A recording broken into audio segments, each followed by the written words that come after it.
This is the new Cervélo Áspero.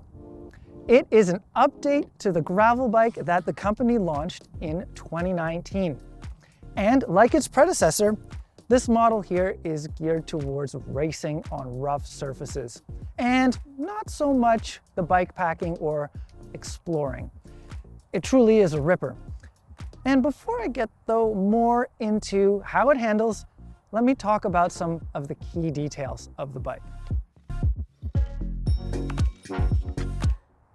The new frame has chainstays that are 5 millimeters longer. So that brings the chainstay length to 425 millimeters.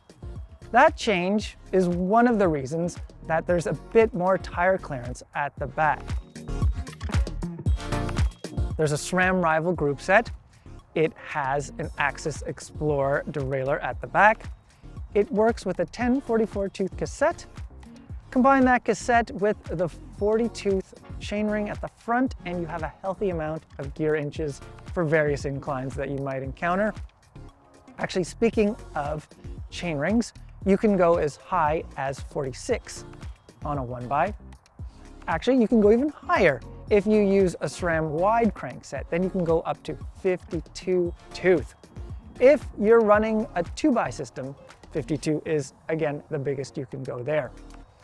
And what's interesting with this frame is at the back, there's a universal derailleur hanger standard in place. So if you wanted to, you could run a SRAM transmission derailleur. The bike has wheels by reserve. They have different rim depths.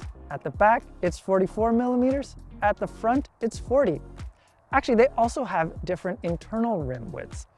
In the front, it's 25.5 millimeters, and in the back, it's an even 25. All of this is in service of cutting through the wind efficiently. Up at the front of the bike, you see a stem by Cervélo, and it has a very Cervélo name. It's ST36. With this stem, what you see is the brake hoses run from the handlebars beneath the stem and into the bearing cap, and then into the frame. Under the stem is a little clip that keeps everything nice and neat. What I like about this is that it makes stem swaps easy. You can take this one off and put on one with a different length quite simply. Also, if you're packing up the bike for travel, it also keeps things a little more user-friendly. If you want to get aero, you can go to one of Cervélo's other stems, like the ST31 or ST32. You've seen those on the R5 or the Caledonia 5. These take the brake hose internally, but it's a bit more of a commitment, I'd say. So if you want your aero gains, you can get them, but you've got to do a bit of work for them. This bike is outfitted with a 30 millimeter bearing cap. There's also a 14 millimeter one too, and I really like the range of fit options both of these caps can give you.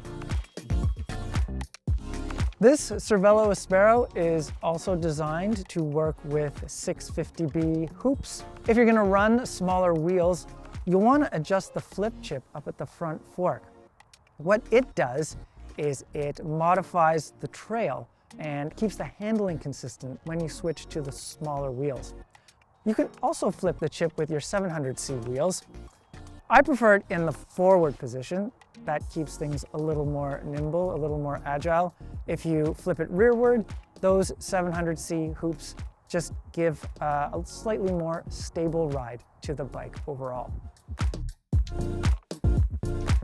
What struck me about the new Áspero is that despite the changes to the frame, it has pretty much the same geometry numbers as the old Áspero. Same seat tube angles, same head tube angle, same stacks, same reach. Not surprisingly, it has a very similar behavior to the old bike, which quite frankly I liked. It's an agile bike. However, I find on the roads and on the flatter sections, I'm still able to get into a good position that feels strong and powerful in the drops. With some other gravel bikes, it's really hard to get into that more road-like position. These other gravel bikes might put you a little more upright, but with this Cervélo Áspero, you can get nice and aggressive and hammer away. Part of that responsive feeling comes from the 90mm stem that's spec'd with the bike. It's slightly on the short side, and it does make it feel a bit lively. And I would say overall the fit of this bike makes me feel a little more compact.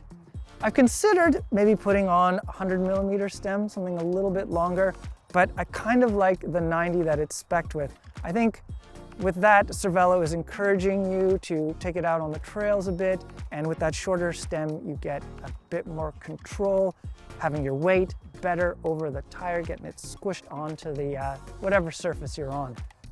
So I'm happy to play with it in this configuration to see where it can take me. So what do I think of the Cervélo Áspero overall? Well, I do enjoy the handling. I do like the way it feels, which isn't so surprising because it's very much like the old one.